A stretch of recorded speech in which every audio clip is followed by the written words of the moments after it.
கர்த்தருடைய பரிசுத்த நாமத்திற்கு மகிமை உண்டாகட்டும். மீண்டுமாய் கர்த்தருடைய வார்த்தையை உங்களோடு நான் பகிர்ந்து கொள்வதிலே நான் மிகுந்த மகிழ்ச்சி அடைகின்றேன். நாம் எபேசியர் 1:17-18 தியானித்துக் கொண்டிருக்கிறோம். நம்முடைய கர்த்தராகிய இயேசு கிறிஸ்துவின் தேவனும் மகிமையின் பிதாவுமானவர். மிக முக்கியமான பிரச்சனை தேவனுடைய வார்த்தையை விளங்குவதாக இருக்கிறது. இந்த விளங்குவதற்கு தேவ ஆவி உதவி செய்ய வேண்டும். என இஸ்ரவேல் ஜனங்கள், வேதபாரகர்கள், பரிசேயர்கள் இயேசுவினுடைய வார்த்தை விளங்காதபடியினாலே, அறியாமையினாலே அவர் சிலுவையிலே ஆணியடித்துக் கொண்டார்கள். அவர் வேதத்தை படித்திருந்தார்கள். அவருடைய பாடுபட வேண்டும், கிறிஸ்து பாடுபட வேண்டும், மற்ற காரியங்கள்லாம் அறிந்திருந்த போதும் அதை விளங்கவில்லை. ஆகையினாலே அவரை சிலுவையிலே ஆணியடித்து கொலை செய்தார்கள், அறியாமல் செய்தார்கள். இன்றைக்கும் வேதம் சொல்கிறது, என் ஜனங்கள் அறிவில்லாதபடினாலே சங்காரமாகிறார்கள். அருமையானவர்களே, அப்படியானால் மிக முக்கியமான காரியம் அறிந்து கொள்வது. கர்த்தருடைய வார்த்தையை அறிந்து கொள்வது. நாம் ஒவ்வொரு நாளும் அதற்காக ஜெபிக்க வேண்டும். பிரகாசமுள்ள மனக்கண்களுக்காக ஜெபிக்க வேண்டும். இங்கே நான் இயேசுவை ஏற்றுக்கொள்ளும் போது தேவனுடைய பிள்ளை என்று சொன்னேன், இலவசமாய் பாவ மன்னிப்பு என்று சொன்னேன், இலவசமாய் நீதி என்று சொன்னேன், இலவசமாய் பரிசுத்தம் என்று சொன்னேன், இலவசமாய் கர்த்தர் வரிகளை எடுத்துக்கொள்ளப்படுவது என்று சொன்னேன். அது மாத்திரமல்ல, ஒரு மேலே இலவசமாய் நாம் தேவனுடைய ஊழியர்கள் என்று நான் சொன்னேன். அப்போஸ்தலர் 15:9 எப்படி சொல்லுகிறார்? விசுவாசத்தினாலே, அப்போ இயேசுவை விசுவாசிப்பதினாலே, அவருடைய சிலுவை மரணத்தை விசுவாசிப்பதினாலே நமக்கு கிடைச்ச காரியம் என்ன? இருதயத்தை சுத்தமாக்கி, அது புறஜாதிகளுடைய இருதயத்தை சுத்தமாக்கி, அவர்கள் வேதத்தின்படி வாழாதவர்கள், நியாயப்பிரமாணத்துக்கு உட்படாதவர்கள், விசுவாசத்தினாலே அவர்களுடைய இருதயங்களை அவர் சுத்தமாக்கி நமக்கும் அவர்களுக்கும் யாதொரு வித்தியாசம் இல்லாதபடி செய்தார். அவர் பழைய ஏற்பாடு ஊழியத்திலே ஒரு ஊழியக்காரனுக்கும் விசுவாசிக்கும் வெகு தூரமான வித்தியாசம். அதை ஒழித்தார், திரைச்சீலை கிழித்தார், அதை நடுவில் அகபடி எடுத்தார். இப்பொழுது மெல்கிஸ்தேக்கின் முறையின்படி, அதாவது பரிசுத்த ஆவியின் அபிஷேகத்தின் முறையின்படி ஒவ்வொருவரும் இயேசுவை ஏற்றுக்கொள்கிறவர்கள் தேவனுடைய பிள்ளைகள் மாத்திரமல்ல, ஊழியர்கள். புதிய ஏற்பாடிலே யாதொரு வித்தியாசம் இல்லை. ஒரு சரீரத்தின் அவயவங்கள், அதிலே யூதன் என்றும் இல்லை, கிரேக்கன் என்றும் இல்லை, ஆண் என்றும் இல்லை, பெண் என்றும் இல்லை, கிறிஸ்தியசுக்குள் எல்லாரும் ஒன்றாக இருக்கிறோம். ஒரு அவயவமாக இருக்கிறது ஊருக்கு. அப்படியானால் அப்போஸ்தலர், தீர்க்கதரிசி, சுவிசேஷகர், மேய்ப்பர், போதகர்கள் எதற்காக கொடுக்க ஒரு ஆர்டர், உத்தியோகங்கள். அந்த உத்தியோகம் செய்வதனாலே என் குடும்பத்தில் 10 பிள்ளைகளில் ஒரு பிள்ளைக்கு ஒரு உத்தியோகம் இருக்கிறதுனால பெரிய ஆள் இல்லை. சிலருக்கு கலெக்டர் உத்தியோகம் இருக்கலாம், சிலருக்கு பியூன் உத்தியோகம் இருக்கலாம். இருந்தாலும் ஒரு தகப்பனுடைய பிள்ளை தான், ஒரு வீட்டை சேர்ந்தவர்கள் தான், ஒரு இடத்துல தான் வாழ்ந்து கொண்டிருக்கிறார்கள். இவர் கலெக்டர் உத்தியோகம் அதனால பெருசு இல்லை. உலகத்தில் வேணால் கலெக்டர் உத்தியோகம் பெருசாக சொல்லலாம். ஆனால் தேவனுடைய பார்வையிலே அவர் யாதொரு மாறுதலும் இல்லை, வேற்றுமை நிழலும் இல்லை. அதைத்தான் நாம் பார்த்து கொண்டிருக்கிறோம். அது மாத்திரமல்ல, அருமையானவர்களே, அப்போஸ்தலனாகிய பவுல் கூட ஒரு காரியத்தை சொல்கிறார். கொரிந்தியரிலே சொல்லுகின்ற பொழுது 2 கொரிந்தியர் 4:13 4:13 விசுவாசித்தேன் ஆகையால் பேசினேன் என்று எழுதியிருக்கிறபடி நாங்களும் அந்த விசுவாசத்தின் ஆவி உடையவர்களாக இருந்து, அதாவது புறஜாதிகள் பெற்ற அதே விசுவாசம், நீங்கள் பெற்ற விசுவாசம், விசுவாசிக்கிறபடியால் பேசுகிறோம். தேவனுடைய வார்த்தையை விசுவாசிச்சா அதன்படி பேசுகிறோம் சொல்லிட்டு 14 வாசிக்கிறேன் பாருங்க. கர்த்தராகி இயேசுவை எழுப்பினவர், அதாவது இயேசுவை எழுப்பின அந்த பிதாவாகி தேவன் எங்களையும் இயேசுவை கொண்டு எழுப்பி, இயேசுவைனா இயேசுவையும் அவருடைய வார்த்தையும், இயேசுவும் அவருடைய வார்த்தையும் ஒன்று, இயேசுவையும் அவருடைய வார்த்தையை கொண்டு எழுப்பி என்ன செய்வாராம்? உங்களோடு கூட தமக்கு முன்பாக நிறுத்துவார் என்று அறிந்திருக்கிறோம். உங்களோடு கூட, நாங்கள் ஒரு இடம் நீங்கள் ஒரு இடம் இல்லை, 2 பேரும் ஒரு இடம் தான், உங்களோடு கூட. அப்படியானால் அதைத்தான் பவுல் சொல்கிறாரு, நாங்களாவது வானத்தில் வந்த தூதனாவது நாங்கள் அறிவித்த சத்தியத்துக்கு மாறா பேசினா அவன் சபிக்கப்பட்டவனாக இருக்க கடவுன்னு சொன்னார். நான் மறுபடியும் சொல்கிறேன்னு சொல்கிறார். அருமையான தேவனுடைய ஜனமே, கர்த்தருடைய வார்த்தை ஒன்று சொல்கிறது, உங்களுடைய உணர்ச்சி ஒன்று சொல்கிறது, உங்கள் சூழ்நிலை ஒன்று சொல்கிறது. ஆனால் உணர்ச்சிகளையும் சூழ்நிலைகளையும் தள்ளிவிட்டு கர்த்தருடைய வார்த்தையை பிடித்துக் கொள்ளுங்கள். ஒருவேளை இது சொப்பனம் பார்க்கலாம், சில தரிசனம் பார்க்கலாம், சில சத்தம் கேட்கலாம். இந்த சத்தத்தையும் இந்த சொப்பனத்தையும் தரிசனத்தையும் கர்த்தருடைய வார்த்தையோடு நிதானித்து அது சரியாக இல்லை என்றால் அதை தள்ளிவிட்டு வசனத்தை பிடித்து கொள்ள வேண்டும். நான் ஏற்கனவே சொன்னேன் அல்லவா, நாங்கள் என்னுடைய மூத்த மகன் வியாதியாக இருந்தபோது நாங்கள் இருந்ததான அன்றைக்கு இருந்த சபையிலே அங்கிருந்ததான தலைமை போதகரும் மற்ற போதகர்களும் அதிகமாக ஜெபித்த பொழுது அவர்கள் சொன்னார்கள், கர்த்தர் இந்த பிள்ளையை எடுத்துக்கொள்கிறார், வேறொரு பிள்ளை தருகிறார் என்று சொல்லி. அப்பொழுது நான் ஒரு சிறிய கம்பெனியிலேயே நான் வேலை செய்து கொண்டிருந்தேன். நான் வேலையை இரவு பணி முடித்து வீட்டுக்கு வந்திருந்த பொழுது மனைவி சொன்னார்கள், பிள்ளை சீரியஸாக இருக்கிறது, ஜெபம் பண்ணுவோம் என்று சொன்னார்கள். நாங்கள் ஜெபித்தோம். ஜெபிக்கின்ற பொழுது என் மனைவி உடனடியாக என் தொடையை தட்டி ஓ என்று கத்தினாள். என்ன கத்த சொன்னார்? என் பிள்ளைக்கு மரணம். அடுத்த பிள்ளையை காட்டுறாரு, அந்த பிள்ளை முகம், நீட்டு முகம் எல்லாம் காட்டினார் சொன்னான். இப்போ எத்தனை பேர் சொல்லியிருக்கிறாங்க? தலைமை போதகர், அசிஸ்டன்ட் போதகர், அது மாத்திரமல்ல என்னுடைய மனைவி. அவங்க சொல்றது கூட நம்பாமல் இருக்கலாம், மனைவி சொல்றது நம்ம நம்பாமல் இருக்க முடியாது. இந்த 3 பேரும் சொல்லிட்டாங்க. அருமையானவர்களே, தரிசனம், அதே மாதிரி ஆண்டவர் பேசின சத்தம் எல்லாத்தையும் அவர்கள் ஊழியர்களில் ஒருத்தர் சொப்பனம் பார்த்தாராம். ஆண்டவர் வந்தாராம், சிங்கி அடிக்க மாதிரி வச்சாராம், வந்து அந்த பிள்ளையை கூட்டிகிட்டு போகிறத பார்த்தாராம், ஒரு சொப்பனம் பார்த்தாராம். அப்போ தரிசனம், சொப்பனம், சத்தம், இந்த 3ஐயும் சார்ந்துடாம தேவனுடைய வார்த்தையை சார்ந்திருக்கணும். தேவனுடைய வார்த்தை என்ன சொல்றது? உன் பிள்ளைகள் காண்பாய், நீடித்த நாட்களை அவன் திருப்தியாக்கி இரட்சிப்பை அவனுக்கு வெளிப்படுத்துவேன். நீடித்த வாழ வயதின் மரணம் அது துன்மார்க்கு நியமிக்கப்பட்ட சபிக்கப்பட்ட மரணம். ஆகையினாலே உன் பிள்ளைகளின் பிள்ளை என்று சொல்லியிருக்குது. இப்போ நம்ம வசனம் சொல்றதை கேட்கறதா, இல்லை இந்த அம்மா பார்த்த தரிசனத்தை பார்க்கறதா? கர்த்தர் தன் ஊழியக்காருக்கு ரகசியத்தை சொல்லாமல் எதையும் செய்ய மாட்டார். அடே அப்பா, வேசனம் எப்படி கண்டுபிடிக்கிறாங்க பாருங்க. இப்போ நாங்கள் வார்த்தை சொல்றதை கேட்கறதா, இல்லை என் மனைவி அவர் தரிசனம் அவர் வந்து ஆண்டு சத்தம் கொடுத்தார், ஆண்டு பேசினார், முகமுகமாக அவங்களோட பேசினார், அதை கேட்கறதா? இல்லை ஒரு ஊழியர் அவர் தரிசனம் சொப்பனத்தில் பார்த்தார், அதை கேட்கறதா? இல்லை சத்தம் கேட்டுச்சு, அதை கேட்கறதா? அருமையானவர்களே, வஞ்சிக்கப்படாதீர்கள். கர்த்தருடைய வார்த்தை என்ன சொல்கிறது? கர்த்தருடைய வார்த்தை அப்படியான ஒரு பிரச்சனையை கர்த்தர் சொன்னார் என்றால், அந்த பிரச்சனை அது உங்களுக்கு நன்றாக இல்லை என்றால் அதற்குண்டான வசனங்களை கண்டுபிடித்து தேவனுடைய வார்த்தையை கொண்டு அந்த பிரச்சனையை மாற்ற வேண்டும். நான் சொன்னேன், உடனடியாக நீடித்த நாட்களாக திருப்தியாக்குறவர், பிள்ளைகளின் பிள்ளையை காண்பாய், உன் பிள்ளைகள் ஒலிவுமறை கன்றுகளைப் போல ஓங்கி வளருவார்கள். அது சின்ன குழந்தை, சிறு குழந்தை. அருமையான தேவனுடைய ஜனமே, வார்த்தையை பிடித்தேன். பிதாவே நீ என் தகப்பன், நம்முடைய பிள்ளை, அப்பா பிள்ளை என்ற உறவில் இல்லாமல் அப்போ இவ்வளோ சத்தியம் தெரியாது, அதனால கொஞ்சம் பேசினேன். ஆண்டவரே, ஒரு பிச்சைக்காரன் கை நீட்டுறது போல நம்ம கை நீட்டுறேன்னு சொன்னேன். உடனே மனைவி தான் திருப்பி காட்சி கொடுத்தாராம். திடீர்னு மனைவி சொன்னால், நீ இப்படி ஜெபம் பண்ணபடினால ஆண்டவர் மீண்டும் காட்சி கொடுத்தார். சொன்னார், உன் பிள்ளைக்கு சுடுதண்ணி கொடு, ஒரு சொட்டர் ஒன்று வாங்கி போடு, நான் ஜீவனை கொடுத்தேன்னு சொன்னாராம். சரி, நான் கண்ணை திறந்து பார்த்தேன், சுடுதண்ணியும் கொடுக்கல, சொட்டரும் வாங்கி போடலை. பாருங்க, இந்த தரிசனம் தான் எவ்வளோ குழப்பது பாருங்க. கர்த்தருக்கு ஸ்தோத்திரம். அவங்கள குறை சொல்லலை. இந்த தரிசனம், சொப்பனம், சத்தம் இதை சார்ந்துடாதீங்க, வார்த்தையை சார்ந்துங்க. வார்த்தை சொல்லி நீங்கள் ஊழியக்காரர், அவரோடு கூட நீங்கள் உன்னதத்தில் இருக்கிறீர்கள். உன்னதத்தில் இருக்கிற இடம் என்பது பிரதான ஆசாரியும் கூட உட்கார முடியாத இடத்துல உட்கார வைத்திருக்கிறார். ஆகையினாலே நீங்கள் தைரியமாக கிருபாசனத்திலே போகலாம். இந்த கிருபாசனத்தில் போகிறது வருஷத்தில் ஒரு முறை தான் பிரதான ஆசிரியம் போகிறது. ஆனால் புதிய ஏற்பாட்டில் எல்லா விசுவாசியும் கிருபாசனத்தில் போகலாம். அது யூதன் இல்லை, கிரேக்கன் இல்லை, பெரிய ஊழியக்காரன், சின்ன ஊழியக்காரன் இல்லை, யாருனாலும் இங்கே ஜெபம் பண்ணலாம். ஆகையினால ஆண்டவர் ஒருவேளை சத்தியம் உங்களுக்கு தெரியலன்னா உங்கள் ஜெபத்தை அதிகமாக கேட்குறாரு. ஏன்னா சிறு குழந்தை தான் அதிகமாக தூக்குறாரு, அதுக்கு தடை பண்ணுறதில்ல. சிறு குழந்தைகள் வருவதற்கு தடை பண்ணுறது சொல்லி இருக்கிறாரு. ஆகையினாலே உங்களுக்கு ஜெபிக்க தெரியாமல் இருக்கலாம், வேதவசனம் தெரியாமல் இருக்கலாம்.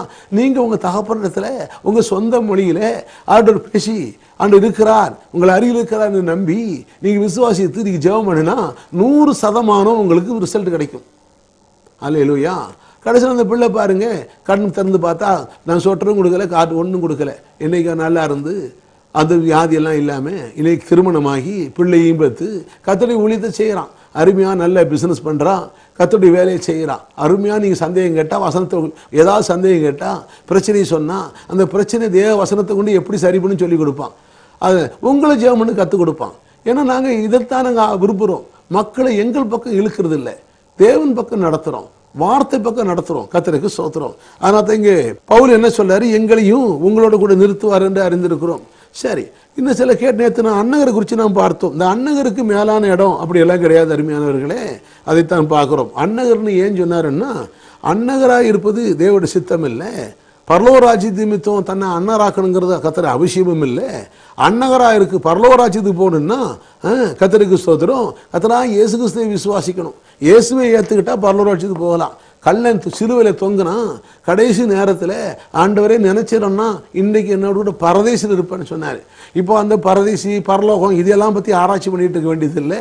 அவனுக்கு ஒரு வாழ்வு கிடைச்சது, அவ்வளோதான் முக்கியம். அதை உட்காந்து இது சிலருக்கு சண்டை, இது பரதேசா, இது பரலோகமா, அதுவா இதுவா. ஆனால் ஒன்று நமக்கு அது சாராம்சம் என்ன, அவனுக்கு ஒரு நல்வாழ்வு கிடைச்சது, அவ்வளோதான். இது போட்டு குழப்பிட்டு இருக்க வேண்டியதில்லை. இது சிலருக்கு சண்டை, அது அப்படியா இப்படியா, அந்த வசனம் அப்படி சொல்லுது, இந்த வசனம் இப்படி சொல்லுது. கர்த்தருக்கு ஸ்தோத்திரம். அருமையானவர்களே, தேவனுடைய வார்த்தை உங்கள் நல்வாழ்வுக்காக, சுகவாழ்வுக்காக, விருத்திக்காக, தேவனுக்கு நல்ல உறவுக்காக, பாவம் இல்லாமல் பரிசுத்தமாக வாழ்வதற்காக, ஒழுக்க கேடு இல்லாமல் உன்னதமான சிறப்பான வாழ்க்கை வாழ்வதற்காக, மனித நேயம் மனித அன்பில் வாழ்வதற்காக, நல்ல கணவனா அல்லது நல்ல தகப்பனா அல்லது நல்ல பிள்ளைகளா இந்த உலகத்தில் சமுதாயத்தில் நல்ல நிலையில் வாழத்தக்கதாக, மனித நேயத்தோடு வாழத்தக்கதாக, இப்படியெல்லாம் இதுக்கு தான் வசனத்தை எடுக்கிறது. அதுக்கு தான் வேத வசனம் கொடுக்கப்பட்டு. பரலோகத்துக்கு போதுக்கு ஒன்றும் இல்லை, இயேசுவை ஏற்றுக்கிட்டா பரலோகம் போயிடலாம். அவன் கல்லம் போய் செத்தாம் போது சாகும் போது ஒரே வார்த்தை தான், முடிஞ்சு போச்சு, பரலோகத்துக்கு போயிட்டான். கர்த்தருக்கு ஸ்தோத்திரம். அது இல்லை, இந்த பூமியில எப்படி சிறப்பாக வாழ்வது, ஒழுக்கமாக வாழ்வது, அன்புல வாழ்வது, அதுக்கு தான் இந்த வசனங்களை கற்றுக் கொடுக்கிறோம். தோல்விகளை எப்படி வெற்றியாக மாற்றுறது, வறுமையிலிருந்து எப்படி வெளியே வருது, ஒரு தொழில் செஞ்சால் அதை எப்படி வெற்றிகரமாக மாற்றி செய்கிறது, இன்னும் நம்ம பணத்தை எப்படி சம்பாதிக்குது, அந்த பணத்தை கொண்டு எப்படி ஆத்துமகளை சம்பாதிக்குது. சிலது பண ஆசை போதும் என்ற நான் சொன்னேன், போதும் என்ற மனம், அதை குறித்து நான் விளக்குனேன். கல்யாண வீட்டுக்கு போய் இலை போடும்போதே போதுன்னு இலையை மடக்குனா என்ன அர்த்தம்? நல்லா சாப்பிட வேணும், வயிறு நிறைய சாப்பிடணும், இதுக்கு மேலே எனக்கு போதும், இனிமேல் ஆகாரம் மற்றவங்களுக்கு ஆகாது வேணும். அதனால தான் இந்த போதுங்கிறது அர்த்தமே வேற. எனக்கு போதும், கர்த்தர் போதும், அவருடைய வார்த்தை போதும், அவருடைய வசனம் போதும், அது என் தேவைக்கு மேலே சந்திக்கும், கர்த்தருடைய நாமம் மையப்படுவதாக, இதெல்லாம் சொல்லி கொண்டிருக்கிறோம். சரி, மத்தேயு 19ஆம் அதிகாரத்திலே அன்னகரை குறித்து சொன்னார். அப்படியானால் அவர் சொன்னார் 12ஆம் வசனம், தாயின் வயிற்றிலிருந்து அன்னகராய் பிறந்தவர்களும் உண்டு, மனிதர்களால் அன்னகராக்கப்பட்டவர்களும் உண்டு, பரலோகராட்சி தன்னை அன்னகராக்கி கொண்டவர்களும் உண்டு, இதை ஏற்றுக்கொள்ள வல்லவன் ஏற்றுக்கொள்ள கடவன். 19:12 ஏற்றுக்கொள்ள வல்லவன் ஏற்றுக்கொள்ள கடவன். அப்படின்னா கர்த்தருக்கு ஸ்தோத்திரம். எதுக்கு ஏற்றுக்கொள்வது? ஆண்டவர் நான் ஏற்றுக்கிட்டு, நான் வல்லவன், நான் ஏற்றுக்கிட்டேன், ஆகினா நான் அன்னகனாக இருக்க போகிறேன், அதுவா அர்த்தம்? அதுக்கு சொல்லலைங்க. இது அவர் நான் சொன்ன கருத்தை ஏற்றுக்கொள்ளலாம். உனக்கு நீ ஏற்றுக்கிற முடிஞ்சா ஏற்றுக்கோ, இந்த கருத்தை விட்டுடு அப்படிங்கிறார். ஏன்னா கடவுள் உண்டாக்குனது ஆணு பெண்ணு உண்டாக்குனார், எந்த காரணத்தோடும் தள்ளக்கூடாது, அப்படி தள்ளக்கூடாது. அப்போ தள்ளன்னு சொன்னார், உன் இருதய கடிந்தாலும் சொன்னார். நீ வசனம் கேட்க விருப்பப்படலை, வார்த்தையை கேட்டால் ஒழுங்காக மாறிடுவேன், நீயும் கேட்கல, அவளும் கேட்கல. சரி, ஏன் இப்படி சண்டை போட்டு கிடைக்கிறீங்க? நீ என்ன பண்ணுங்க, நான் சொல்றேன், தள்ளிடுப்பா, பரவாயில்ல, சீட்டை கொடுத்தா தள்ளுப்பா, ஏன்னா நீங்கள் எப்படியாவது நிம்மதியாக இருக்கணும், சந்தோஷமா இருக்கணும், சண்டை இல்லாமல் இருக்கணும், அதுக்காக சொன்னார். ஆனால் நோக்கம் அது இல்லை, கர்த்தர் இடைஞ்சிருக்கணும், ஒரே மனைவியோடு தான் வாழணும், சாகிற வரைக்கும் ஒரு மனைவியோடு தான் வாழணும், சும்மா தள்ளிட்டு 2 பொண்டாட்டியை வச்சு 3 பொண்டாட்டியை வச்சுக்கிட்டு, இல்லை புருஷனை தள்ளிட்டு, அப்படி கிடையாது. அது ஒழுக்க கேடு, அது சீர்கேடு. அதை கர்த்தர் மாற்றுகிறார். தேவன் உண்டாக்கணும், ஆணும் பெண்ணும் உண்டாக்கணும், டைவர்ஸுங்கிற பேச்சுக்கு இடம் கிடையாது. அதுதான் முக்கியம்.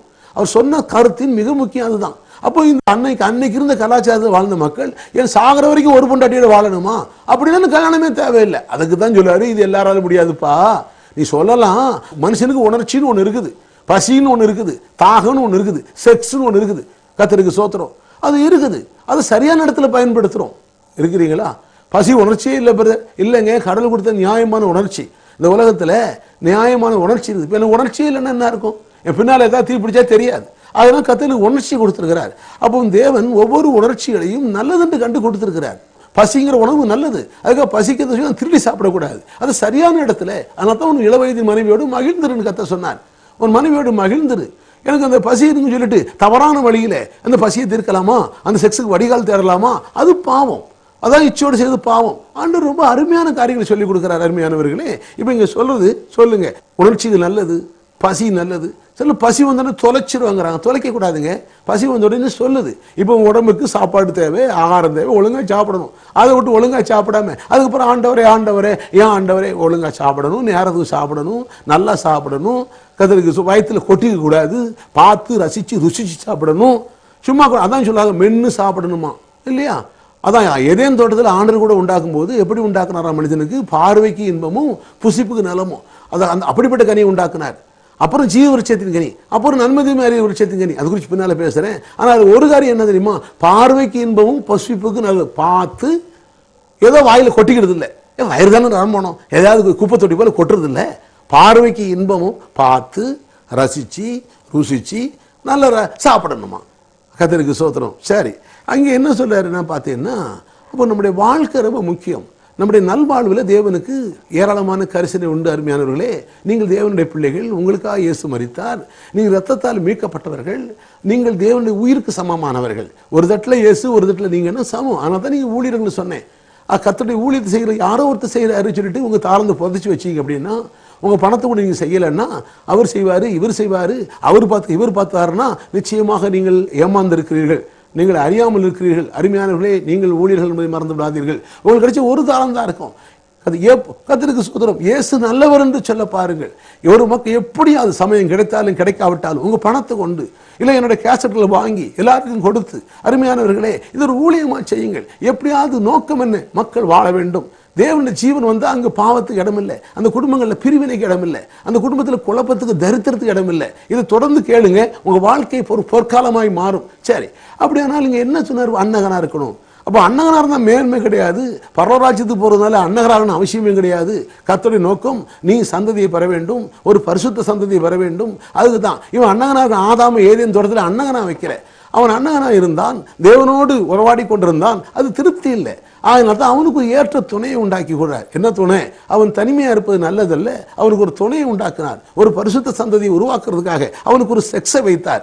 அல்லேலூயா. அதனால தான் இன்னைக்கு இப்போ மக்கள் பெருகி கொண்டிருக்கிறார்கள். ஸோ தேவன் கொடுத்த அத்தனையும் நல்லது, அவருடைய திட்டங்கள் நல்லது, அவர் கொடுத்த உணர்வுகள் நல்லது. அதை சரியான விதத்திலே பயன்படுத்த வேண்டும். எத்தனை விசுவாசிக்கிறீங்க? சரி, இங்கே அவன் பரலோகராஜ்யத்தில் தன்னை அன்னகராக்கி கொண்டவர்னா என்ன சொல்றாருன்னா, ஒரு கேட்டகரி சில பிறக்கும் போதே அன்னாராக பிறந்துட்டான். அது யாரும் சொல்ல முடியாது. அது அவங்களுடைய வாழ்க்கையிலே சபிக்கப்பட்ட பூமியிலே ஆதாம் இந்த உலகத்தை பிசாசு வித்து போட்ட வழியினாலே அப்படிப்பட்ட குறைவுகள் இருக்கிறது. சரி, விட்டுடுங்க. மனிதரால் அன்னகராக்கப்பட்டவர்கள் காந்தேகங்கிற மந்திரியுடைய அவரை குறித்து வாசிக்கின்ற போது அவர்களெல்லாம் ஒரு அன்னகர்கள்னு சொல்லுவாங்க. அதாவது மனிதர்கள் இந்த ரகசியங்கள்லாம் போகக்கூடாது என்பதற்காக பெரிய பதவியில் இருக்கிறவர்களுக்கு அந்த மாதிரி சில மருந்துகளை கொடுத்து அன்னகர்களாக இனிமேல் அவர்களுக்கு இந்த உணர்வுகள் வேற மாதிரி போகாதபடியாக சேவிக்கிறபடியாக மனிதர்கள் அன்னகராக்குனதாக வரலாறுகள் இருக்கிறது. அன்னகராக இருந்தாங்க. ஆனால் பரலோகராஜ்யத்தையும் அன்னகராக்கி கொண்டவர் உண்டு. இது என்னன்னா, பரலோகராஜ்யத்துக்கு திருப்பி சொல்கிறேன், பரலோகராஜ்யம் போவதுக்கு அன்னகராக வேண்டியதில்லை. பரலோகராஜ்யம் போவதுக்கு இயேசு ஏற்றுக்கிட்டா போதும். நானே வழி, நானே சத்தியம், நானே வெளிச்சம்.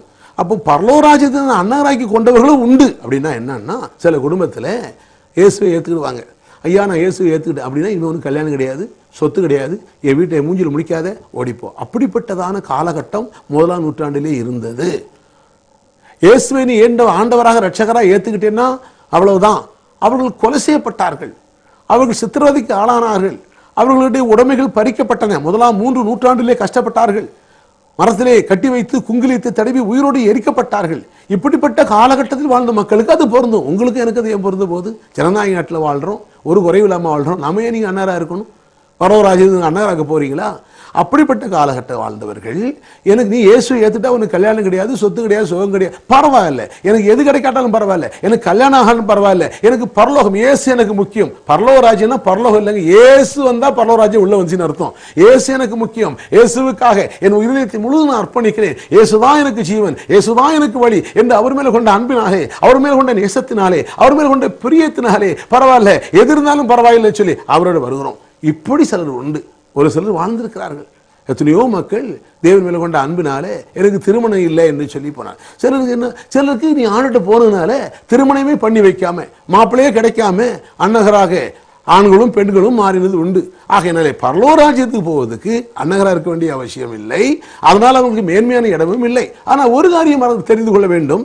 ஆனால் நான் சொல்ற விசுவாசத்தை கற்றுக்கொண்டால், இந்த தேவன் யார் என்பதை கற்றுக்கொண்டால், இந்த தேவனுடைய பிரசன்னம், இவர் நீங்கள் இயேசு ரத்தத்தாலே உனக்கு கிடைத்த மீட்பு, இதெல்லாம் கற்றுக்கொண்டால், ஒருவேளை இந்த இயேசுதான் எனக்கு வேண்டும் என்று சொல்லி வருகின்ற பொழுது உங்களுடைய தாயோ தகப்பனோ சமுதாயமோ எல்லாரும் ஒதுக்கும் பொழுது பரவாயில்ல, நான் அன்னகராகவே வாழ்ந்துட்டு போறேன், நான் கல்யாணம் இல்லாமலே வாழ்ந்துட்டு போறேன் அப்படின்னு சொல்லி வந்தாலும், என்னோட தேவனை நீ விளங்கி கொண்டால், நான் ஆராதிக்க தேவனை விளங்கி கொண்டால், நீங்கள் தேவனோடு ஆதாம் தேவனோடு உறவாடி கொண்டிருந்த போதிலும் ஆதாம் தனிமையா இருப்பது நல்லது என்று சொன்ன ஆண்டவர், வெங்கல கதலை உடைக்கிற ஆண்டவர், உலகத்தில் எந்த சூழ்நிலை மாற்றுகிற ஆண்டவர், நீங்க வருகின்ற பொழுது உங்கள் குடும்பத்தை மாற்ற வல்லவராக இருக்கிறார். ஏனென்றால் அவர் தான் சொல்லி இருக்கிறார், கர்த்தராகிய இயேசு கிறிஸ்துவை விசுவாசி, அப்பொழுது நீயும் வீட்டார் ரட்சிக்கப்படுவீர்கள். அப்படியானால் நீங்கள் விசுவாசித்து ஏற்றுக்கொண்டபடினாலே, பரலோக ராஜ்யம் உங்களுக்குள்ள வந்தபடினாலே, நீங்கள் தனிமையா இருந்து ஒருவேளை உங்களுக்கு தேவை என்று வந்தால், நீங்கள் கர்த்தரை பார்க்கும்போது உங்கள் தாயும் தகப்பனும் ஒண்ணும் பண்ணாம இருக்கலாம், யாரும் எதுவும் செய்யாம இருக்கலாம், கல்யாணம் கிடையாது, உனக்கு அது கிடையாது, இது கிடையாது. இந்த தாயோட மேலானவர், தாயோட மேலான அன்புள்ளவர், கோடி மடங்கு அன்பு காட்டுற என் அருள்நாதர் இயேசு, இந்த இயேசு உன் வாழ்க்கை தனிமையா வாடினால் ஏற்ற துணை, சிறப்பான துணையை, நீ நினைக்கிறதை விட எதிர்பார்ப்பதை விட சிறப்பான துணை இவர் கொடுக்க வல்லவராக இருக்கிறார். ஏனென்றால் நீ பரலோக ராஜ்யத்தின் அன்னகராய் வந்தாய். ஆனால் உன் வாழ்க்கை தேவை என்று வரும்பொழுது உன் பசியை சந்தித்தவர், தாகத்தை சந்தித்தவர், எல்லா விதமான உணர்வுகளையும் சந்தித்தவர், உன் வாழ்க்கையிலே எல்லாம் கொடுப்பார். ஆகையினாலே அன்னகராக இருக்க பரலோக ராஜ்யம் தேவையில்லை. அதனால ஒரு மேன்மையான இடமும் இல்லை. ஆண்டோட வந்தால் இவர் எல்லாவற்றையும் மாற்றுகிறவர். அதாங்க நற்செய்தி. கடவுளுக்காக வந்தேன். வரும்போதுதான் அப்படி இருக்குது. இடுக்கமான வாசல் தான். உள்ள வரும்போது இடுக்கமான வாசல், விடமாட்டுக்கிறாங்க. பிரச்சனை, யூதன் விடமாட்டுக்கிறான். இடுக்கம் போகக்கூடாது. நம்ம மதம் என்ன, நம்ம ஜாதி என்ன, நம்ம குலம் என்ன, நம்ம கோத்திரம் என்ன, என்ன தச்ச மகனை போய் தச்ச மகனை பார்க்கிற, மரியாதை மகனை பார்க்கிற, அவர் பிறப்பே சரியில்லையே, வாழ்ந்த வாழ்க்கையே சரியில்லையே, அப்படியா இப்படியா, அவர் பிசாசு பிடிச்சவன், அவர் பொய்ய மக்களை வஞ்சிக்கிற, போவாத எங்க ஆசாரியரை பார், எங்க குருக்களை பார், நம்முடைய மதத்தை பார், நம்முடைய கொள்கையை பார், நம்முடைய இனத்தை பார், நம்முடைய ஜனத்தை பார், நம்முடைய கலாச்சாரத்தை பார். கலாச்சாரத்தை விட்டு போகாது, நம்ம பண்பாட்டை விட்டு பரவாயில்ல. இதுதான் இடுக்கமான வாசல். வேதவாளர்களும் பரிசேயர்களும் மதமும் மார்க்கமும் தடுத்து கொண்டிருக்குது. இந்த வாசல் நுழைய முடியாதபடி பலவிதமான சட்டங்களையும் உபதேசங்களையும் தடுக்கிறபடினாலே அது இடுக்கமான வாசல். ஆனா அதையும் மீறி இல்ல, நான் போயிடுவேன் சொல்லி ஏசிட்டு வருவேன் வந்து சொல்லி எல்லா தடைகளையும் என் ஜீவனா இருந்தாலும் பரவாயில்ல, அந்த துன்பத்தை எடுத்துக்கொண்டு அந்த சிலுவையை எடுத்துக்கொண்டு இயேசுவை சீசராக உள்ள நுழைஞ்சிட்டேன் அப்படின்னா அல்லேலூயா, நானும் ரட்சிக்கப்படுவேன். கொஞ்ச நாளைக்குள்ள யாரெல்லாம் எனக்கு இடுக்கம் கொடுத்தார்களோ அவங்க ரட்சிக்கப்படுகிறார்கள். அது மாத்திரமில்ல, உள்ள போயிட்டேன்னா ஆனந்தம், பேரானந்தம், உள்ளும் புறமும் மேய்ச்சல். ஆனா வெளியே இருக்கும் போதுதான் நல்ல சுகமா இருக்குது போல இருந்தது. ஆனால் உள்ளும் புறமும் மேய்ச்சல் இல்லை. இயேசுட்ட வருகின்ற பொழுது உள்ளேயும் ஆசீர்வாதம், வெளியேயும் ஆசீர்வாதம், உள்ளேயும் சந்தோஷம், வெளியிலேயும் சந்தோஷம், உள்ளே பரிசுத்தம், வெளியிலே ஐஸ்வர்யம், உள்ளே மகிழ்ச்சி, வெளியிலே ஹல்லேலூயா, எல்லா நிறைவு. அருமையான தேவனுடைய ஜனமே, இயேசு இடுக்கமான வாசல் இடுக்கல்ல, மக்களுக்கு போகக்கூடாது தடுத்தார்கள். முதலாம் நூற்றாண்டை தடுத்தார்கள், வேதபாரர்கள் தடுத்தார்கள், பரிசேயர்கள் தடுத்தார்கள். அதையும் மீறி ஆண்டவர் வந்தால் உள்ளும் புறம் நானும் ஜீவன் உண்டாயிருக்கவும், அந்த ஜீவன் பரிபூரணப்பட வந்து ஒரு வாழ்க்கையில் வாழ்வு உண்டாகும். ஒருவேளை உனக்கு எல்லாம் இல்ல, ஒன்னும் இல்லை சொல்லி பரவாயில்ல, நான் அண்ணகனாக போறேன், பரவாயில்ல, எனக்கு கல்யாணம் ஆகாட்டாலும் பரவாயில்ல, எனக்கு ஆஸ்தி இல்லாட்டாலும் பரவாயில்ல, எல்லாம் இழந்தாலும் என் ஆண்டவர் நீ எதையெல்லாம் இழந்தாயோ, எதையெல்லாம் பறிகொடுத்தாயோ, எதையெல்லாம் விட்டாயோ, அதையெல்லாம் 1000 மடங்கு திருப்பி கொடுப்பார். உனக்கு ஏற்ற துணை, ஏற்ற நேரத்திலே, சிறப்பான விதத்திலே தேவன் உங்களுக்கு செய்ய வல்லவராக இருக்கிறார். நீங்கள் அன்னகராக இருப்பது தேவ சித்தம் இல்லை. ஹல்லேலூயா. ஒருவேளை வேண்டாம்னு சொன்னா பரவாயில்ல, இருந்துக்கோங்க. புசிக்கிறவன் புசியாதிருக்கிறவனே அற்பமா என்ன வேண்டாம், புசியாதிருக்கிறவன் புசிக்கிறவன் அற்பமா என்ன வேண்டாம். நாம் புசிச்சாலும் இல்லையா, குடிச்சாலும் கர்த்தருக்குரிய இருக்கிறோம். நாம் புசிச்சாலும் புசிக்காட்டாலும், செத்தாலும் பிழைச்சாலும் ஆண்டவருக்கு இருக்கிறோம். எது நல்லது? ஒருத்தன் புசிக்கிறவே கர்த்தருக்கு புசிக்கிறான், புசியாதிருக்கிறவன் பாஸ்டிங் கத்திருக்கு புசியாதிருக்கிறான். அவங்களுக்கு நான் குற்றப்படுத்தலை, ஆலோசனை சொல்லுகிறேன். எது நல்லது? ஒருத்தர் ரத்த சாட்சியா மறிப்பேன், கத்திருக்கா ரத்த சாட்சியா மறிப்பேன் பாடுறான். ஒருத்தர் என்ன சொல்றான், நான் சாகாமல் பிழைத்திருந்து கத்திருக்கு அறிவிப்பேங்கிறான். நான் இன்னைக்கு ரத்த சாட்சியா மறிக்க என்ன லாபம்? உன் விசுவாசத்தின்படி ரத்த சாட்சியா நீ மறிக்க போற. நான் சாகாமல் பிழைச்சது 100 வயசு 120 வயசு வாழ்ந்து கத்திர சொல்ல போறேன். எது நல்லது? 2 பேரும் பரலோகத்தான் போறோம். ஆனா எது சிறப்பானது? ஒருத்தன் கார்பரேட் ஸ்கூல்ல படிக்கிறான், ஒருத்தன் போய் பிரைவேட் ஸ்கூல்ல கான்வென்ட்ல பெரிய ஸ்கூல்ல படிக்கிறான். 2 பேரும் படிக்கிறாங்க. எது நல்லது? பிலிப்பியர் 1:9 என்ன வாசிக்கிறோம்? உத்தமமானவர்களை ஒப்புக்கொள்ளத்தக்கதாக உங்களை அன்பானது அறிவிலும் உணர்விலும்.